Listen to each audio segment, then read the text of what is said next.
Hello and welcome to our special coverage of the Russian invasion of Ukraine here on Channels Television. I'm Ladi Akere-Duluale. The headlines. UN Security Council holds emergency meeting after Russian missile strike kills 18 people in busy shopping center. Ukraine's president calls strike on mall in Kremenchuk a terrorist act. And former Russian President Dmitry Medvedev promises tough retaliatory measures for Lithuania for the Kaliningrad blockade.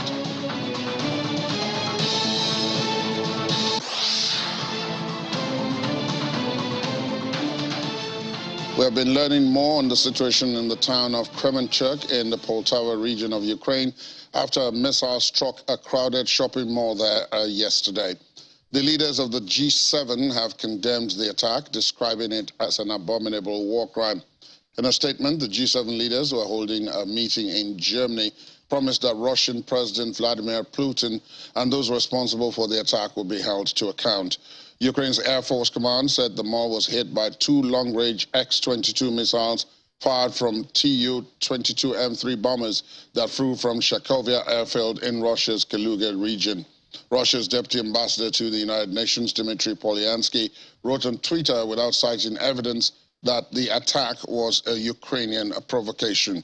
British Prime Minister Boris Johnson, speaking from the G7 gathering on the Bavarian Alps, said the Kremenchuk attack demonstrated Mr. Putin's depths of cruelty and barbarism. Meanwhile, the United States ambassador to the United Nations has called Russia's attack on Kremenchuk absolutely sickening, adding that the body's Security Council would meet today to discuss Russia's atrocities against civilians. We must continue to hold Russia accountable, Ambassador Thomas Greenfield wrote on Twitter. U.S. President Joe Biden and Secretary of State Antony Blinken also vowed on Twitter to hold Russia accountable for its crimes. And officials in the central Ukrainian city of Kremenchuk have said at least 18 people are now known to have been killed in that missile strike. Firefighters worked alongside diggers through the night to try to find survivors. Russia has not commented on the strike, which was condemned by the United Nations and Ukraine's Western allies. In his daily address last night, Ukraine's President Volodymyr Zelensky condemned the attack and went on to speak of the Russian shelling of the city of Kharkiv and the northeast of Ukraine, which killed 4 people and wounded 19. There was no immediate comment from Russia.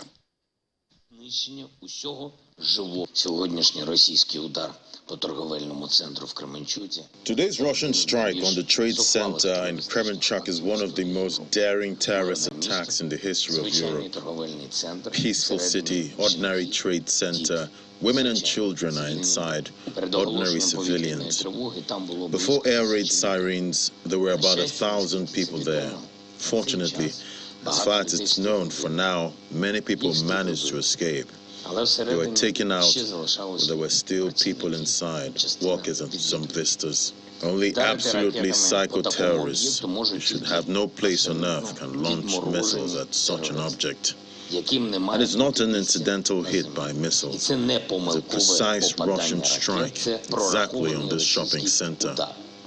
For now, establishing the number of victims is not yet possible. A fire broke out in an area of more than 10,000 square meters. The rescue operation continues, but we must be aware that the casualties can be significant. As of now, 12 people have been killed and 24 injured. We are establishing how many people are under rubble. There are more reactions on the Kremenchuk shopping mall attack. The UN spokesman, Stefan Dujarric, says the UN is concerned about the intensifying fighting in Ukraine, describing the attack as deplorable. Dujarric told reporters that the attack was a difficult one to describe, and according to him, any sort of civilian infrastructure, which includes obviously shopping malls and civilians, should never, ever be targeted.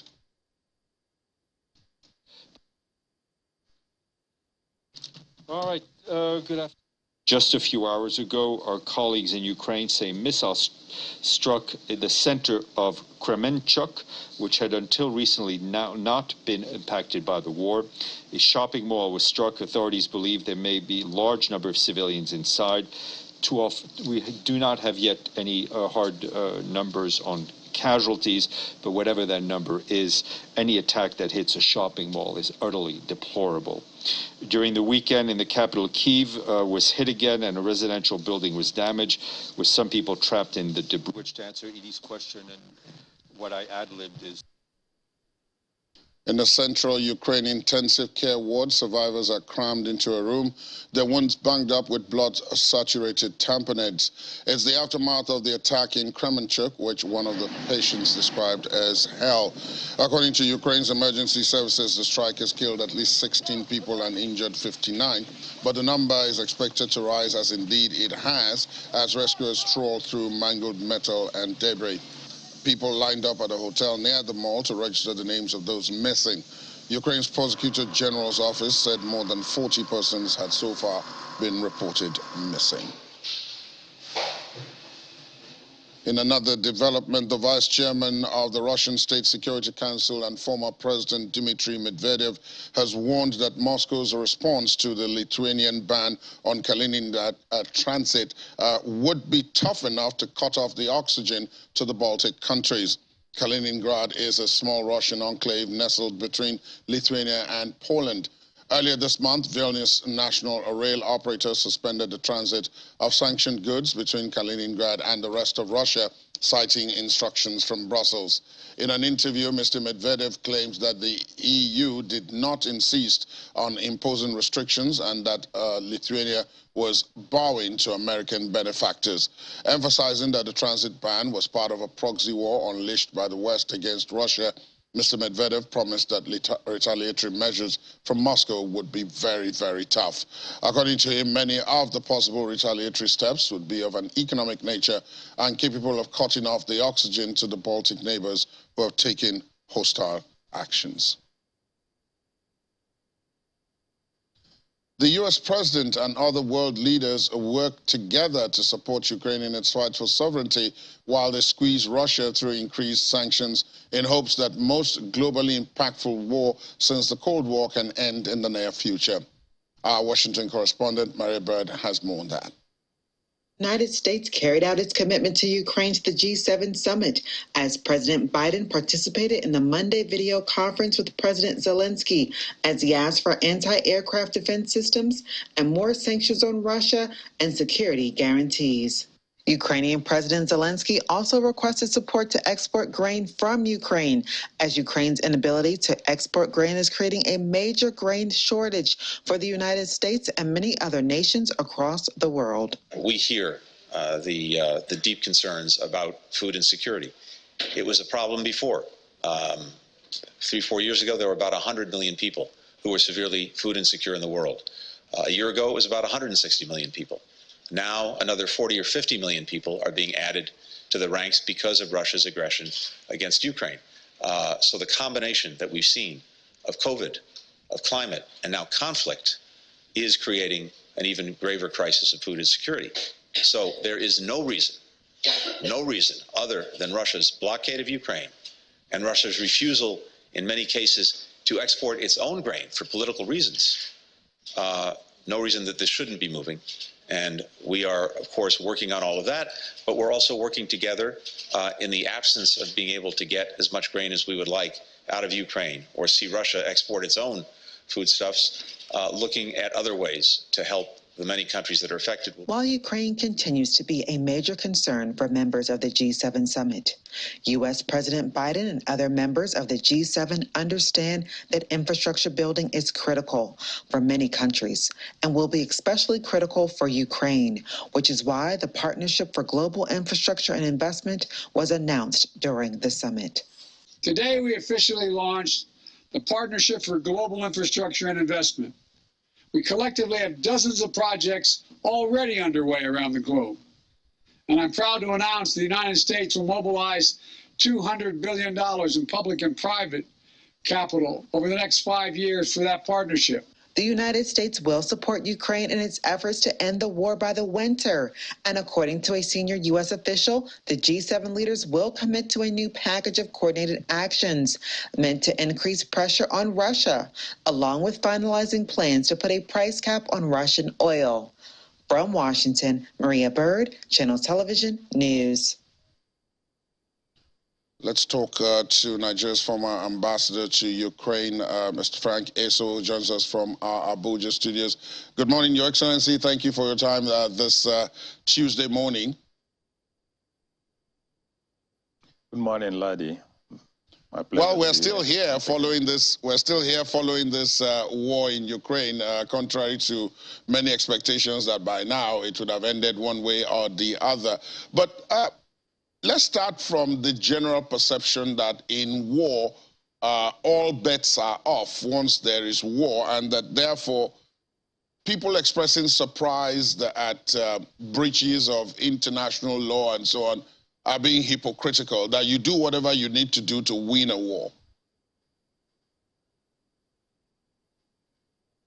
Well, not anymore, not anymore. Particularly, if it was in the 19th century, that could have happened, you know. But after the series of Geneva Conventions on war, it's become difficult for people to do just what they want to do, you know, in a war situation. There are rules, you know, you must go by. Civilians are off target. But what Russia has been doing, you know, in the past 4 months is just deliberately targeting civilian populations. Leaving out the military targets, you know, it should be working on. And this is against the Geneva Convention. And she's been doing this because she thinks she can get away with it. But I doubt if she can get away with it. After the war, one way or the other, I think the culprits certainly will be brought to book. Except they remain holed up in Russia without ever coming out, venturing outside Russia.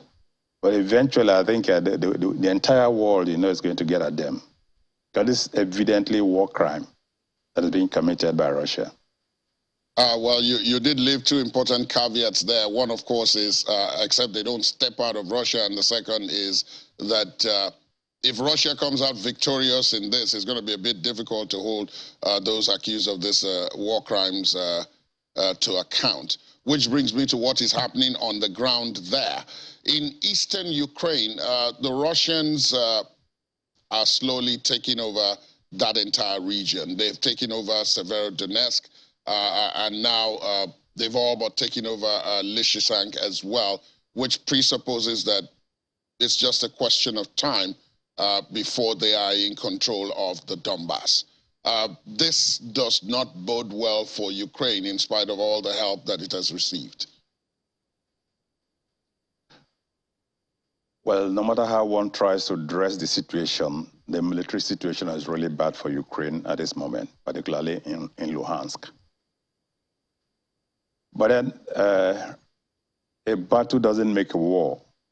There are many battles in a war. The fact that you lose one battle doesn't mean that the war has been lost.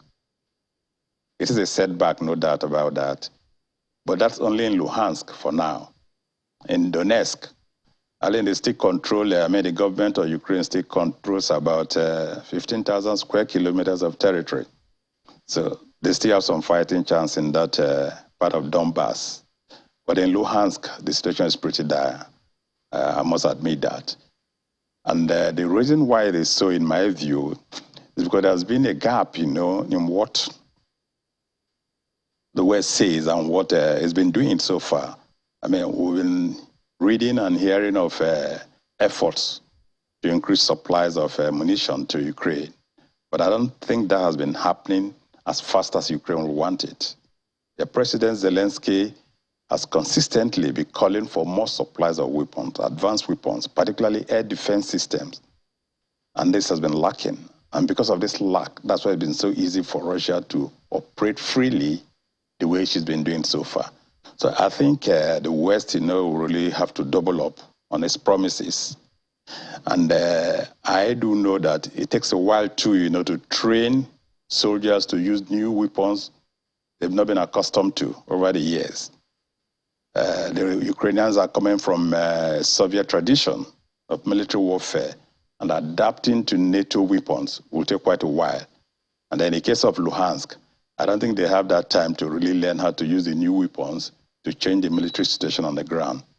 But I do know that you lose one battle doesn't mean you've lost the war. Yeah, the situation might be pretty dire for Ukraine at this point in time. But that you did talk about a gap. Hopeless. You talked about a gap in the supply chain, as it were. But then there are others who have pointed out that that gap may not be accidental because near the very beginning of this conflict, the Russians had made it clear that anyone who supplied Ukraine with offensive weapons, which are the major weapons now that the Ukrainians are asking for, that country will be a legitimate target for a Russian attack, and that the West, being the EU, NATO countries, are quite wary of doing that and getting directly involved in this conflict, that's where the gap is, and that the economic pressure that they are now under as a result of the blockade and the effect of Russia's own retaliatory measures against Western sanctions are also biting in their individual countries, and that they have to think of their citizens first. Is this a fair comment? Well, I will have to disagree with that comment, and the reason is this. I don't think the West can succumb, to any threat from Russia on this issue. I mean, they've gone even far beyond what Russia, had wanted to prevent. I don't think they can fall for that blackmail. I think actually what is happening is that the current inventory the West has cannot be depleted overnight just to assist Ukraine. It takes a while to place orders and have these products manufactured. I think that is where delay essentially is coming from, not the willingness of the West to fully support Ukraine. They know the danger of leaving Ukraine to Russian destruction, because nobody knows where Russia wants to end. Moldova is there, lying prostrate. It's not a member of NATO. It's not even within the EU. So could that be the next target after Ukraine would have been destroyed by Russia? So these are issues, that are troubling the West. So I don't think really, that they are afraid of any retaliatory action from Russia. I think Russia has done all it can do in the circumstance against the West. It can do more than this, certainly. The G7 countries, that's the 7 wealthiest countries in the world, are about now rounding off their meeting in Germany.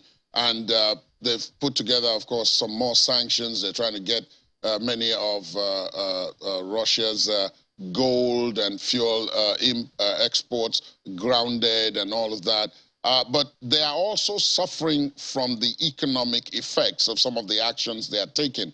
And there are those, many economic analysts have looked at it and said that the suffering is going to be quite significant as time goes on. In Britain, for example, inflation is at 40, 50-year highs. The same is in the US. The prices of gas has gone way, way, way high. In parts of Europe, it's the same thing. Even countries that are not directly contiguous to the battlefield are also feeling the pinch. Take our own example in Nigeria, where diesel is now more than 800 naira a liter, and we're having the crisis with petrol. So that this is not going to be just about what's going on the battlefield. It's also going to be about winning the hearts and minds of the individual countries that have taken up the fight to assist Ukraine, and that they may not in the long run win.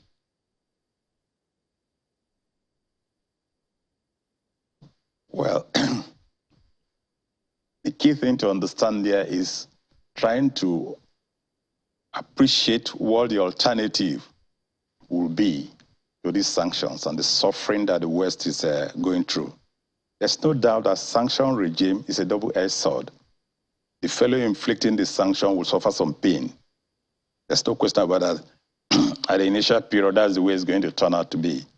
But going forward, with all the efforts they are making, particularly sourcing for new energy markets, that will take care of the energy aspect. As for the gold, they can get gold from anywhere, and it's not that kind of item that affects the living standard of people the way energy does. So I don't see that being a problem. But then you must suffer some consequences of the action you take yourself, particularly those putting in place these sanctions. But then what is the alternative situation they are likely to have if Russia is allowed to overrun Ukraine, go towards Moldova, and threaten the former Eastern Europe that used to be part of the Soviet Empire? I think that would be a greater concern, to Europeans and Americans than the temporary pain I want to believe they are going through because of this sanctions regime. So I think it's a question of letting their people know that this alternative is not what they should be looking forward to. Indeed, Ambassador Frankie, former Nigerian ambassador to Ukraine, thank you for your time on the program as always. We'll look forward to bringing you back sometime in the not too distant future. Thank you for your time and have a pleasant morning. It's my pleasure too. All right, thank you so much. After the break, Russian forces take over part of Lysychansk refinery. Please stay on with us.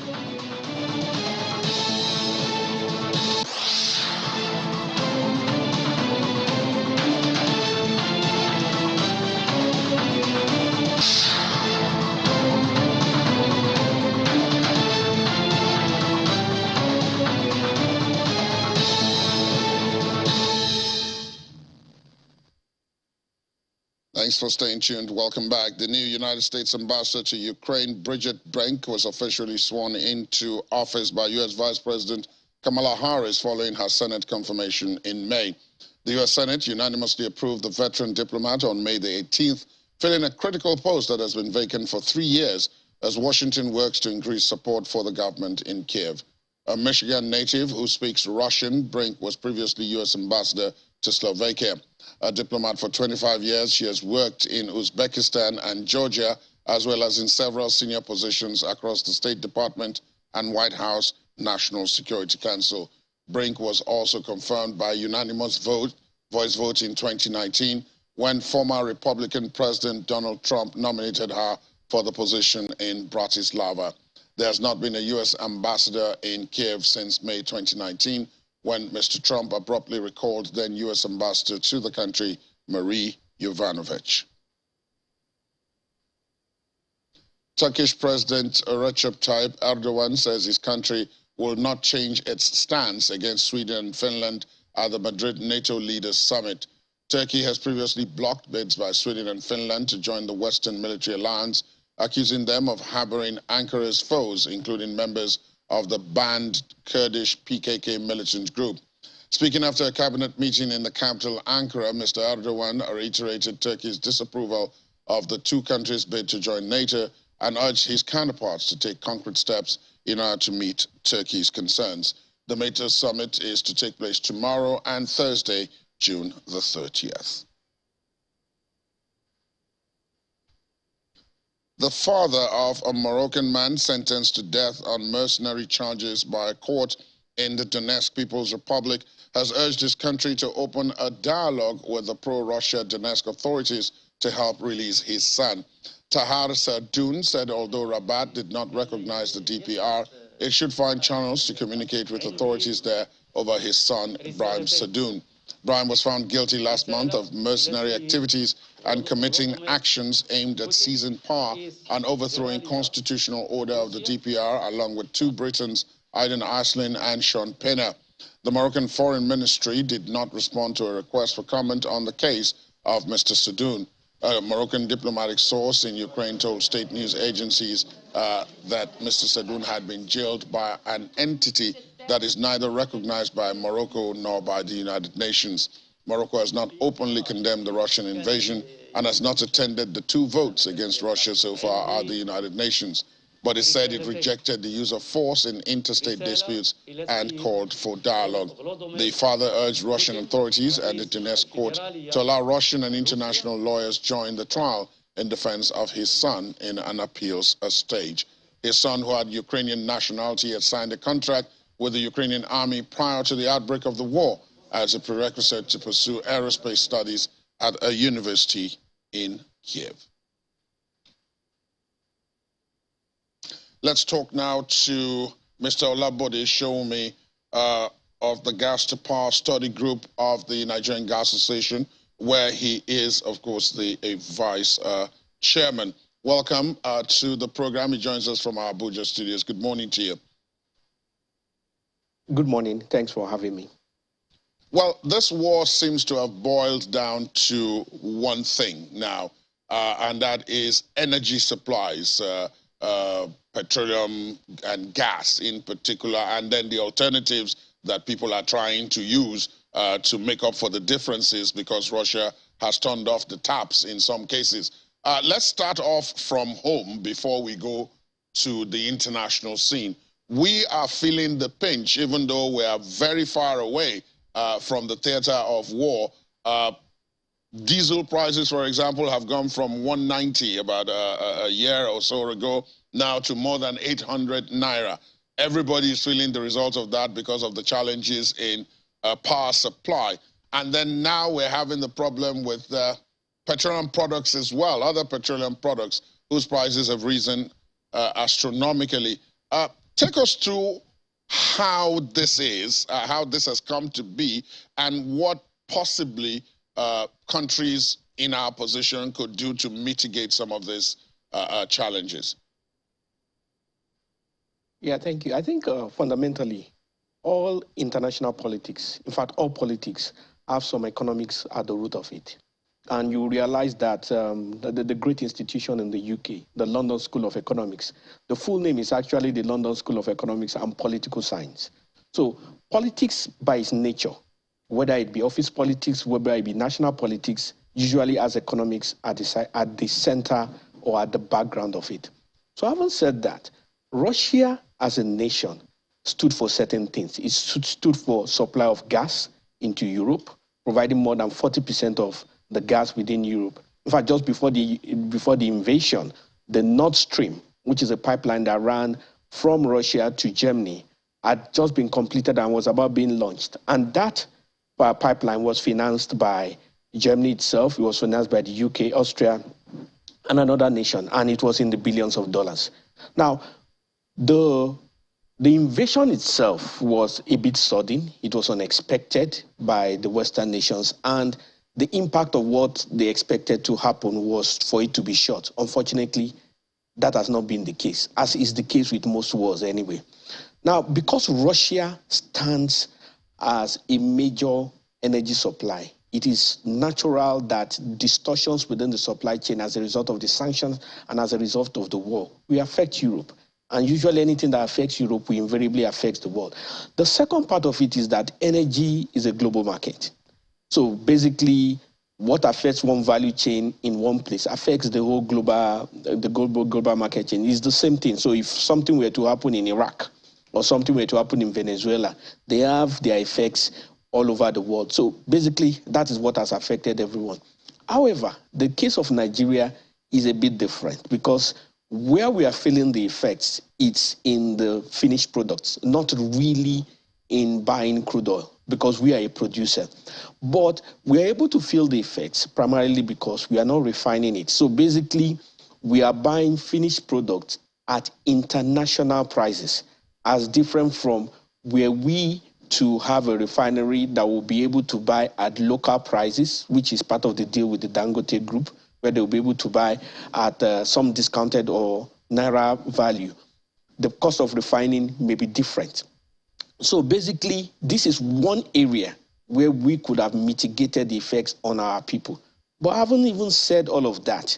The effects it is having to us is significantly less than what is happening in the rest of the world.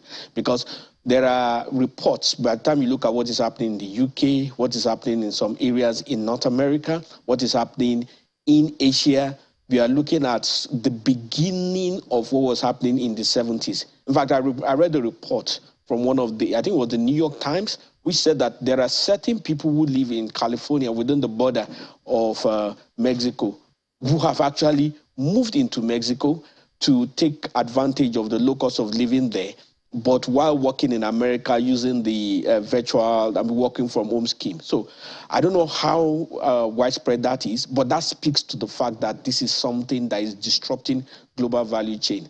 So we are not the only ones, but I mean, it is what it is. It is the effect of war. let us now look at the issue of the alternatives. As you said, the invasion, which is the immediate cause of all this crisis, was sudden, was not expected in the West, and it has had its economic shocks. But if we now take a look at the alternatives, some of the countries in the West, if you take Germany, for example, has slowed down on the dismantling of all the coal plants and so on it's had, even if it is as an interim measure in order to provide alternatives for the coming winter. Some other countries have said, look, we have no current alternatives to Russian gas, and therefore we cannot be part of this embargo. We will grind to a halt or freeze to death, as in the case of Hungary, which is in the EU. So what are the viable alternatives for some of these countries to what is currently going on?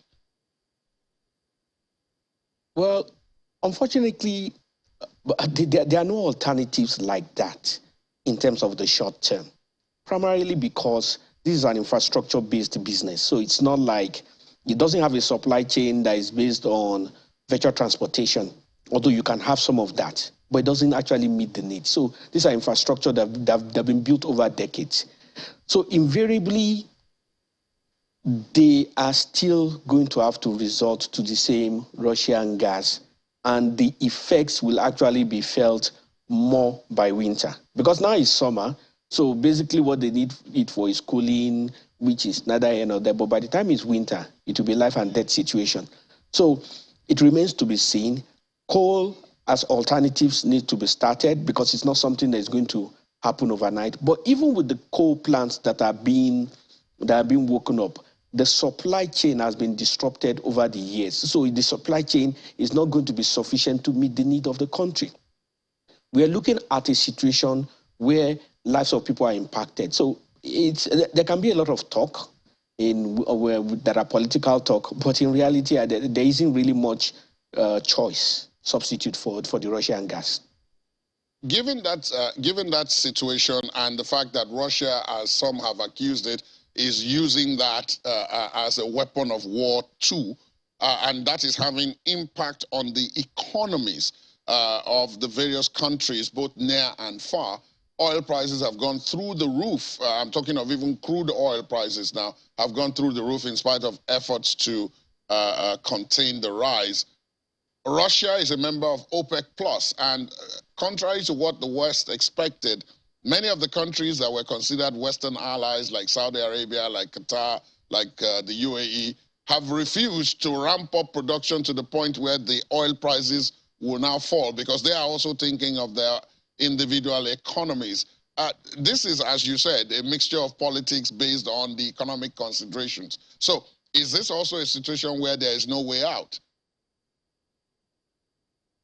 Well, I mean, first of all, there were some background politics pre the invasion, which involved the US and Saudi Arabia.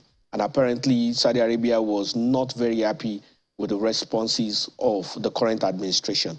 So unfortunately, the war came not too long after that, and it offered them an opportunity not to be as cooperative as they used to be. How that will work out in the long term is purely an issue between US-Saudi relationships. I mean, US-Saudi relationship.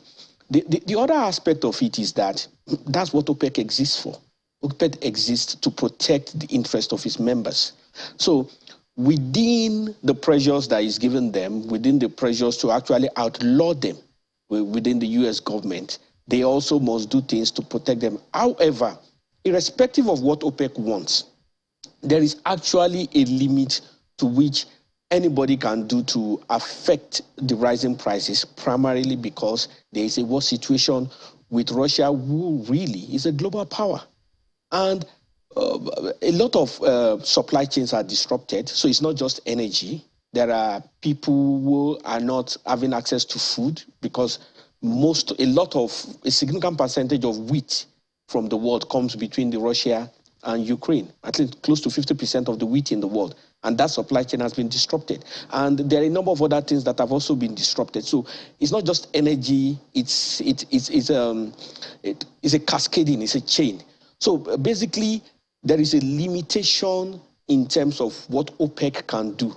So basically, if you look at it this way, you could say the economy is not producing.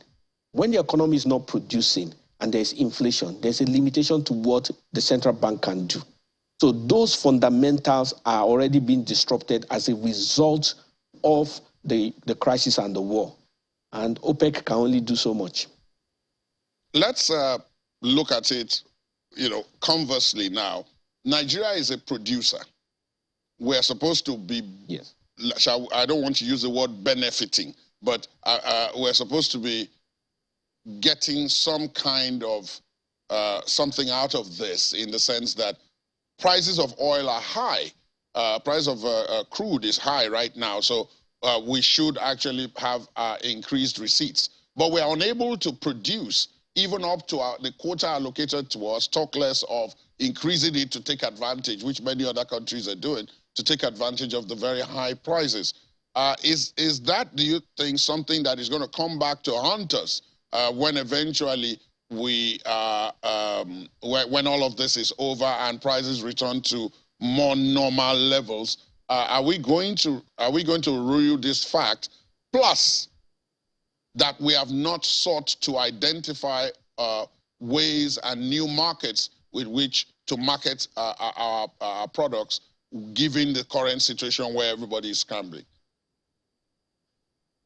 Well, I think first of all, let's not say we are not taking advantage of it. So, well, let's not say we are not benefiting.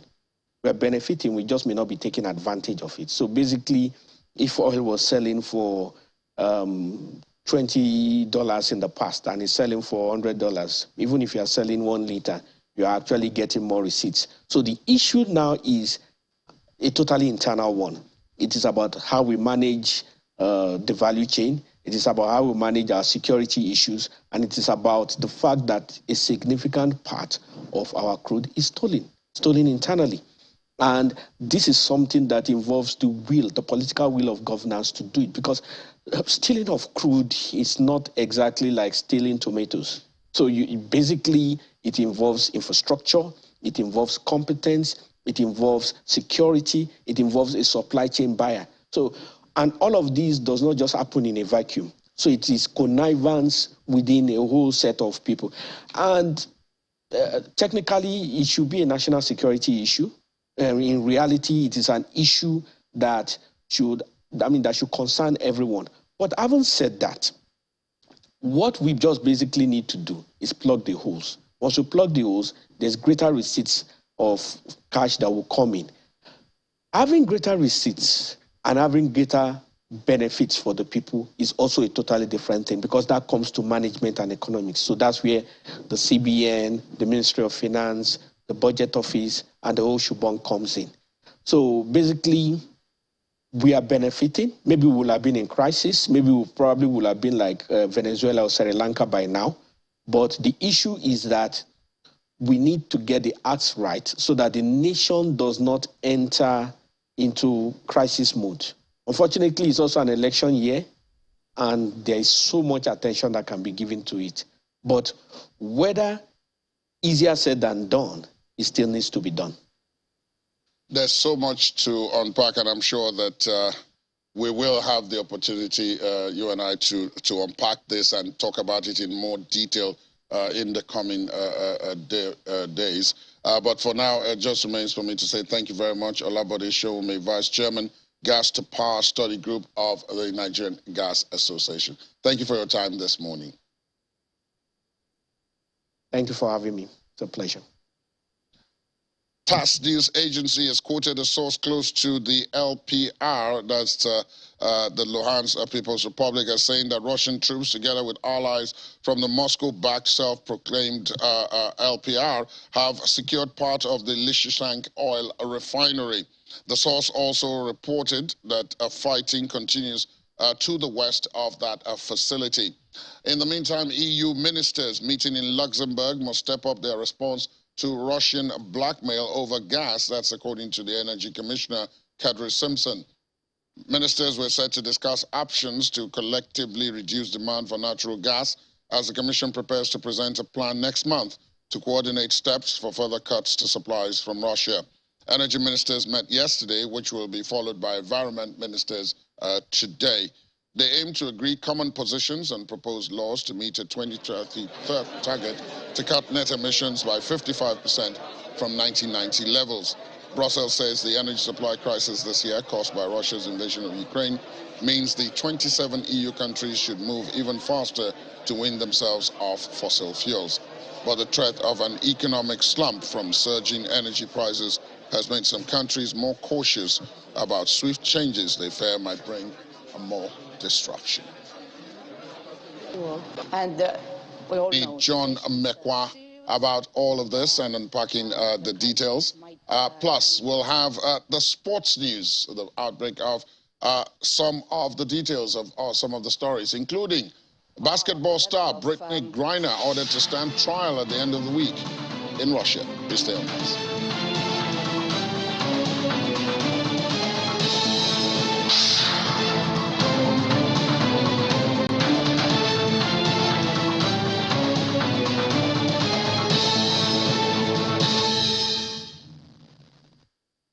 Thanks for staying tuned. Welcome back. As promised, John Mekwa joins me now from our business desk to take a look at some of the business stories flowing from this Russian invasion of Ukraine. We were discussing this before the program, and I said this flies in the face of some of the evidence that you and I have discussed over the last couple of weeks. But the news is that flows from Russian ports, even including to some of its traditional friends or its new friends, have dropped, and we're talking about oil now. Yeah. For week on week to the lowest levels since March 27th. Yeah, about 20%.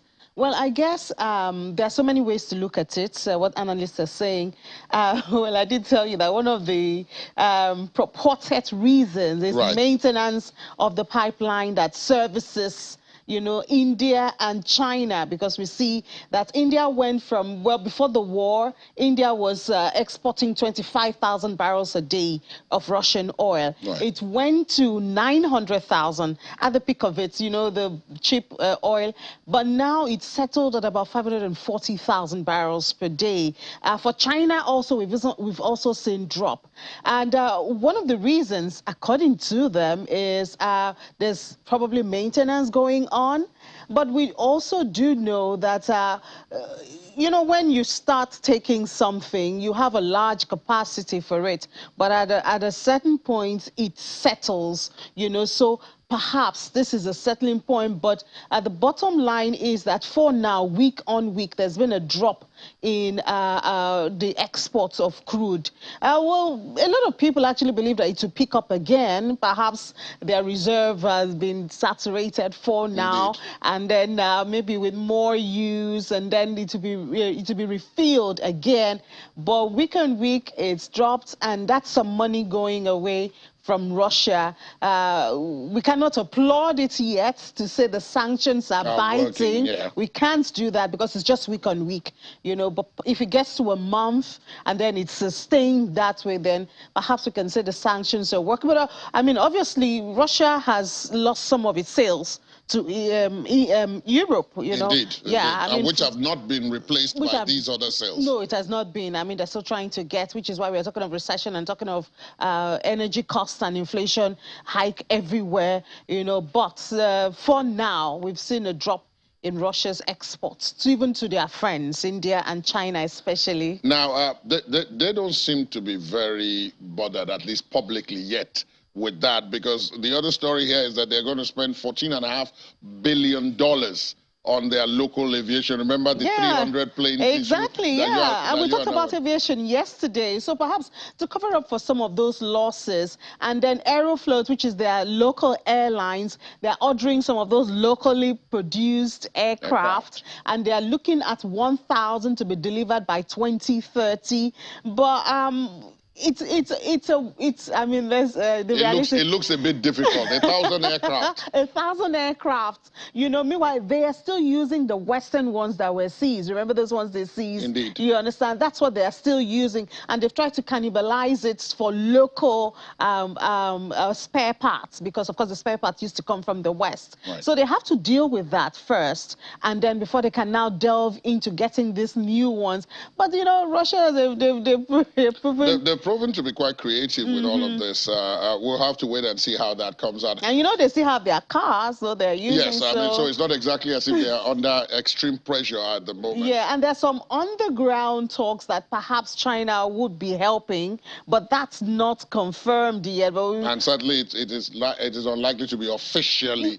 It cannot be official, because even China has closed part of its space for Russian aircrafts. Right. You know, exactly. They've closed part of their airlines, you know, joined the others. I mean, they don't want to be seen to be the only ones who are not following this. Exactly. So even though they are friends, but I mean, there's a limit to it. Yes, as indeed we find out with all friendships. The Moscow Exchange has started trading in Armenian and South African national currencies. The dram and the rand. What's that about? What's that supposed to achieve? Okay, so in Nigeria, week on week, we do follow the exchange, and that's where we talk about the I&E window. That's the window where exporters and importers trade. They can get foreign exchange for trading, you know. Where we talk about the official window is 410 in Nigeria. Meanwhile, the unofficial, which is more available, and which is the one that most people are able to get. Yes. Access is 600 plus. So that's what they're talking about here. For here in Nigeria, because mostly when we want to import, we deal with dollars. So Russia is trying to decentralize it. So now we see them not just doing the dollar and the euro, which is what they typically or traditionally would do. Now they're, you know, looking at, they have now adopted South African and Armenian. So that means you're not, of course, because the issue, the sanctions with dollar and euro and all of that. So as an exporter or as a business person, you can now trade, buy and sell, you know, in South African money and Armenia. So it gives business people the opportunity or alternatives. Yeah, because if you do have rubles, you might find it difficult to trade with others because of the sanctions. And getting dollars in Russia might be difficult at this time, you know, but South African money is still free. Armenian money is still free. Yes, it's not under any kind of... Exactly, so they're kind of... creating alternative for business people, and it's to boost. It might also be difficult to trace where the original money came from, of course. Given the way our international system works. Again, fingers crossed. Russia is not allowing Ukraine to export grain. Some other people are trying to fill that gap in the meantime. Of course. I mean, I know you were talking about your last guest about Nigeria being able to stand in and... yes, and take advantage in the case of gas and oil, yes. So now Georgia Romania is trying to fill in for grains, but they do have a lot of restrictions or hurdles. So just as we talk about Nigeria cannot fully make use of this opportunity because of investment that has not been there in gas and oil. They also have, they want to fill in with grains. They do have the potential. They've been exporting grains, a part of it to Egypt and all of that.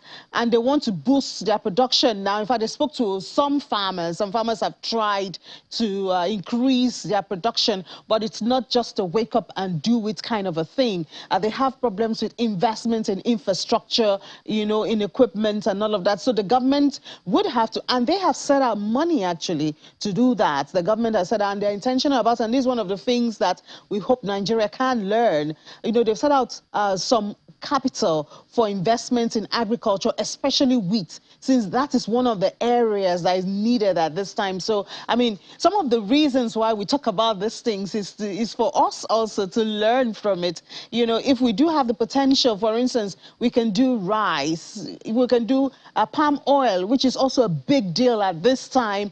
If intentional strategy and capital can be allocated to it, and then it will help. It will help our revenue. It will help the long queues we see at the filling station, because eventually it will pay off some of this money, and then we'll be better for it. Yeah, if If we would, Ini, I like your sense of optimism. The week is just getting off to a good start. I hope it stays that way. But Ini will be back with more of that optimism in the business alongside Laddie Williams later on in the course of the day, right after this show, and then later on Business Incorporated. But for now, thank you, Ini. Thank you for having me. Moldova's President Maya Sandu, in a meeting with Ukraine's President Volodymyr Zelensky, has held what she calls Ukraine's fight not only for its freedom, but also for the freedom of Ukraine's neighbors. At a joint news conference in Kiev, Sandu said Moldova supported the territorial integrity of Ukraine in its internationally recognized borders. Moldova is a former Soviet republic of 2.6 million people that borders Ukraine. Mr. Zelensky said that both countries experience threats from Russia, and if attacked from Transnistria, Ukraine would fight back. Transnistria is a breakaway region run by pro-Russian separatists and occupied by Russian troops along Moldova's eastern side. By fighting for their freedom, Ukrainians fight for the freedom of your neighbors in Europe. We in Moldova understand and appreciate that. We closely follow the developments in the Transnistrian region of Moldova, and we see no imminent threats from the region at this stage. We are doing everything in our power to deter the breakaway region from posing a threat for peace and security of Ukraine.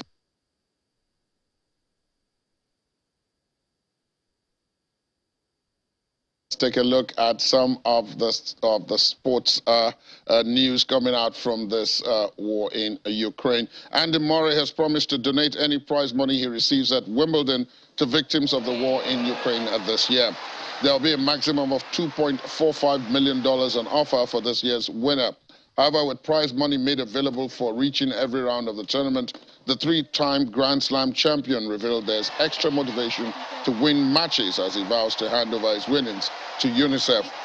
Andy Murray began his campaign with a 4-6, 6-3, 6-2, 6-4 win over Australia's James Duckworth and set up a second-round clash with big serving American John Isner. And a Russian court has extended the detention of U.S. Olympic basketball gold medalist Brittany Griner by 6 months. Griner appeared at a court in Khimki, and her detention was extended until December the 20th at the hearing. She was arrested at an airport near Moscow in February prior to the Russian invasion of Ukraine on charges of drug smuggling. Those charges carry a sentence of up to 10 years in prison, but the United States government has declared it considers Griner wrongfully detained. And just before we go, scores of Western designer labels have quit Russia as part of a backlash against Moscow's decision to send troops into Ukraine, leaving their domestic competitors to take center stage. But at the annual Moscow Fashion Week, which showcases the work of Russian designers, industry professionals said seizing that opportunity would not be easy. Yulia Lavrashenko, a fashion stylist taking part in the event, says we need to develop the production of fabrics because our fabrics and accessories are all imported. Unfortunately, our designers are suffering from this for the time being. Even Russian couturiers rely heavily on Italy to provide the exclusive materials that go into their clothing and those of wealthy clientele. And while China, Bangladesh, Belarus, and Turkey all continue to provide mass market clothes and materials to Russia, Italy is taking part in European Union sanctions that make trade at the luxury end very difficult.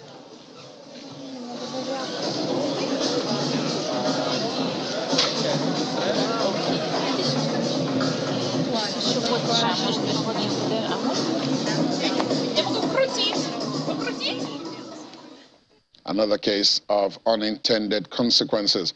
And that's how we end the program this morning. Thanks for being with us. My name is Lucky Akiri Kudrali. There's an update of all the events leading and surrounding the Russian invasion of Ukraine at 5 o'clock within the world today. Do watch out for that. But for now, have a pleasant day ahead. Good morning.